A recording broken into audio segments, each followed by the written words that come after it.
All right, the reason why we're studying poetry, there's a lot of reasons. We're going to focus on three, and this is a reminder to us. And I call it the ABCs of poetry.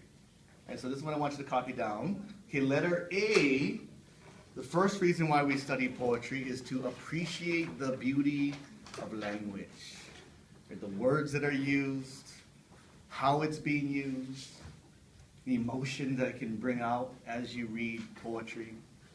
That's the first, to appreciate the beauty of poetry. The second reason that we are studying poetry, number two, letter B, is to build critical thinking skills.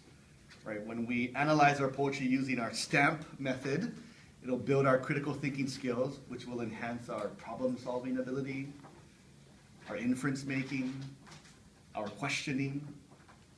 And so again, why we study poetry? To build our critical thinking skills.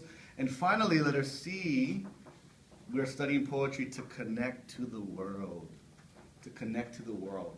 Right? And we've been learning about the world and things in the world, like the Sphinx, through reading a poem called The Sphinx. And so again, those are the three reasons why we are studying poetry. A, appreciate the beauty of language. B, to build critical thinking skills. And letter C, to connect to the world. The way we analyze poetry is by using our STAMP method. Each letter stands for a particular aspect of our poetry analysis. The S is speaker, narrator, and information that we can harvest from that. Second is topic, is the subject of the poem. Third is the attitude of the narrator towards the poem.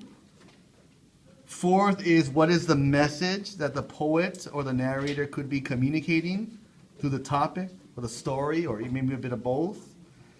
The P, or the first P in STAMP, is poetic language, what literary devices are used, such as similes, metaphors, and so on and so forth. And finally, the last P would be what we found problematic in the poem. What were words, phrases that we were confused with, what we didn't understand. And so we use this strategy, STAMP, to analyze poems, and it'll build our critical thinking skills.